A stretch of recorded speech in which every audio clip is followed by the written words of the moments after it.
Assalamualaikum warahmatullahi wabarakatuh. Kembali lagi dengan saya Muhammad Eka Prasetya di video pembahasan materi tugas.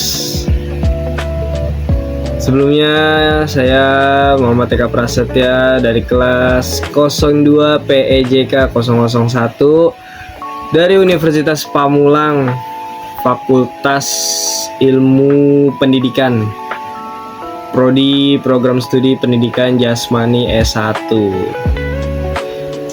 Saya sedang berada di semester 2 untuk saat ini, dan tugas hari ini masih sama. Tugas dari Bapak Muhammad Ali Ode SPD MPD Pajo selaku dosen mata kuliah Pendidikan Pancasila. Oke, tanpa basa-basi lagi, mari kita bahas materinya, tugasnya yang sudah saya buat, yang sudah saya tulis di kertas. Tugasnya adalah berjudul Argumen tentang Dinamika dan Tantangan Pancasila sebagai Ideologi Negara. Sebenarnya untuk dinamika dan tantangan ini sebenarnya ada di video-video sebelumnya, episode sebelumnya. Sudah pernah saya buat juga.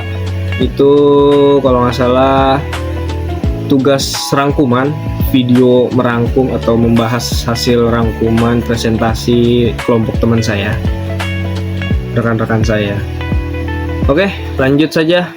Kita bahas ulang atau bahas lagi, kita bahas saja biar makin paham, makin ngerti.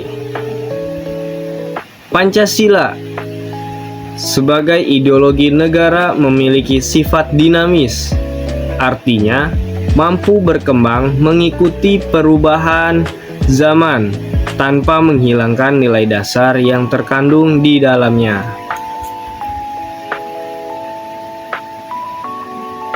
Sejak Indonesia merdeka, Pancasila telah menghadapi berbagai perubahan sosial, politik, ekonomi, dan budaya yang memengaruhi kehidupan bangsa. Dalam setiap perkembangan tersebut, Pancasila tetap dijadikan pedoman untuk menjaga persatuan dan kesatuan negara. Di sini sudah jelas bahwa Pancasila ini menjadi ideologi negara sebab memiliki sifat dinamis yang bisa mampu menyesuaikan dengan perkembangan zaman yang ada, seperti zaman sekarang, era globalisasi, era modern, bahwa Pancasila itu masih bisa masuk dalam kehidupan era modern ini, era globalisasi. Lanjut, dinamika Pancasila sebagai ideologi negara. Dinamika Pancasila terlihat dari kemampuannya menyesuaikan diri dengan perkembangan masyarakat modern. Pada masa awal kemerdekaan, Pancasila berfungsi sebagai alat pemersatu bangsa yang terdiri dari berbagai suku, agama, dan golongan. Pada masa reformasi, Pancasila kembali ditegaskan sebagai dasar demokrasi, hak asasi manusia, dan dan kehidupan bernegara yang lebih terbuka. Jadi dari zaman dahulu atau pada masa-masa dahulu sebelum masa modern sekarang, bahwa sebenarnya Pancasila ini sudah banyak perubahan, banyak hilang timbul, banyak masyarakat yang lupa akan nilai-nilai Pancasila itu. Setiap zaman, setiap masa itu beda-beda. Hingga pada zaman sekarang, di era modern, Pancasila bisa dapat menyesuaikan pada era modern ini. Karena pada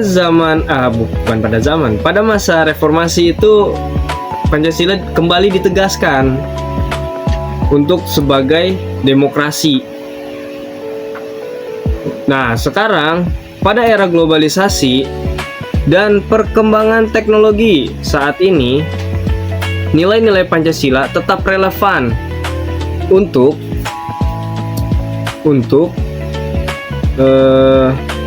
menghadapi perubahan sosial yang cepat. Nilai gotong royong, toleransi, keadilan sosial dan persatuan masih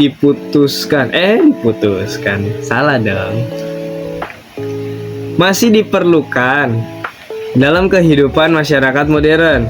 Oleh sebab itu, Pancasila tidak bersifat kaku, tetapi mampu mengikuti perkembangan zaman sesuai kebutuhan bangsa Indonesia. Mengikuti perkembangan zaman sesuai kebutuhan bangsa Indonesia. Jadi intinya memang yang sudah saya bilang sebelumnya, bahwa Pancasila ini dapat menyesuaikan, itulah dinamikanya Pancasila sebagai ideologi negara. Dia dapat menyesuaikan pada masa-masa dari era reformasi, era-era sebelumnya sampai era globalisasi, era modern sekarang. Kemudian tantangan Pancasila. Tantangan Pancasila walaupun tetap relevan, Pancasila menghadapi berbagai tantangan. Seperti pertama tantangannya pengaruhnya globalisasi. Masuknya budaya asing dapat memengaruhi pola pikir dan perilaku masyarakat, terutama generasi muda. Nah, anak-anak muda nih, Gen Z, Gen Alpha, terutama Gen Alpha ya, karena mereka masih terlalu muda, masih terlalu dini. Akhirnya mereka memakan informasi mentah-mentah dari internet yang bahwa tidak bisa dipastikan apa itu kebenarannya. Ini masuknya nanti ada di contoh tantangan selanjutnya, tantangan hoax. Nanti akan ada penjelasan lainnya. Selanjutnya, tantangan keduanya radikalisme dan intoleransi. Munculnya paham radikal dan sikap intoleran dapat mengancam persatuan bangsa, padahal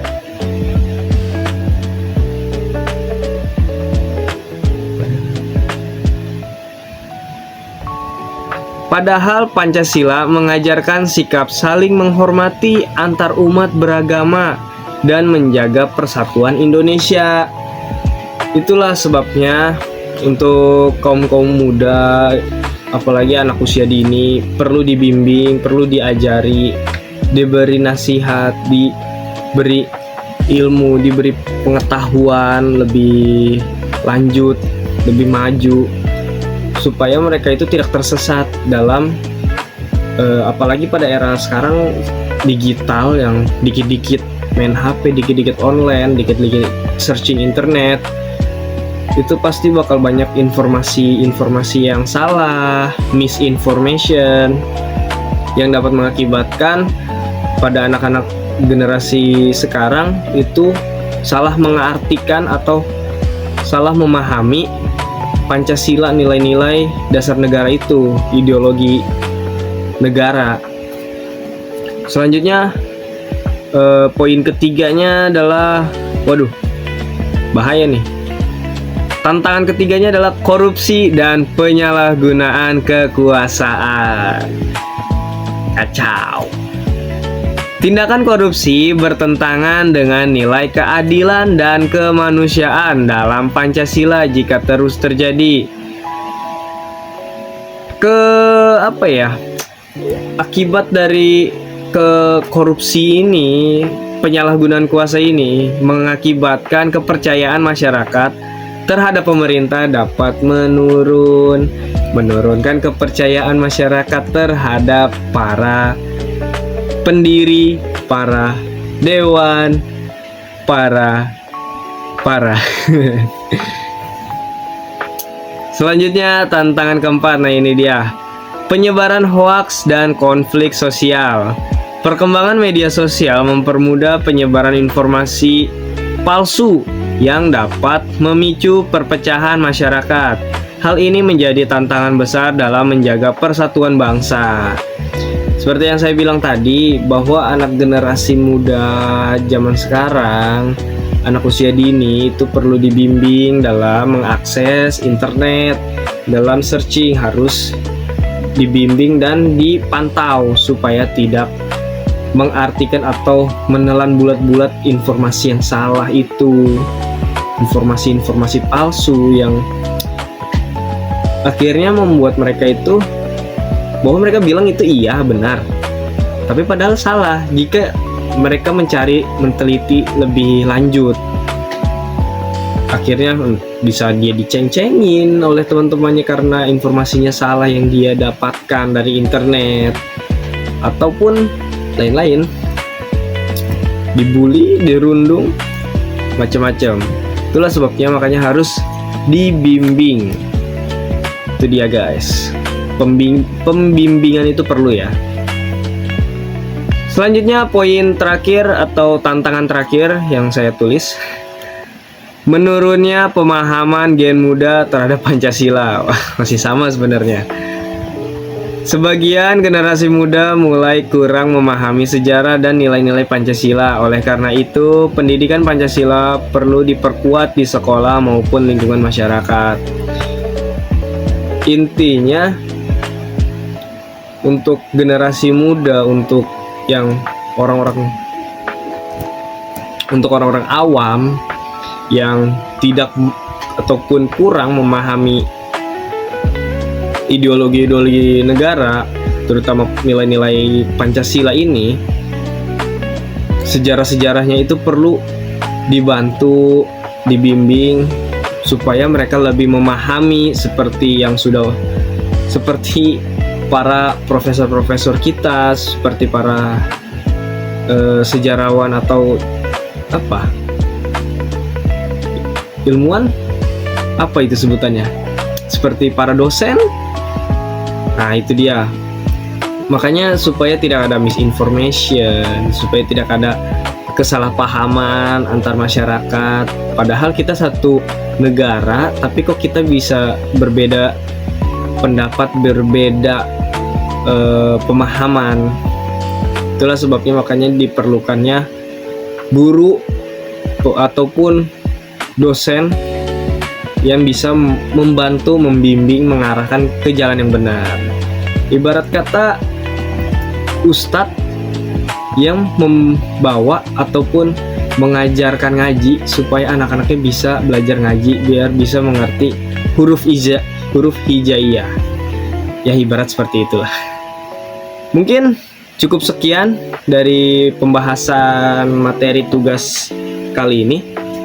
Untuk referensinya cukup lumayan sebenarnya, tapi saya hanya mencantumkan beberapa. Mungkin nanti akan saya tambahkan di video. Mungkin cukup sekian dari saya, kurang lebihnya mohon maaf bila ada salah-salah kata, salah penyebutan, salah ucapan. Kalau ada yang tersinggung mohon maaf, bahwa sesungguhnya manusia tidak luput dari salah dan dosa. Sekian dari saya, Muhammad Eka Prasetya. Wabillahi taufiq wal hidayah. Wassalamualaikum warahmatullahi wabarakatuh. Bye.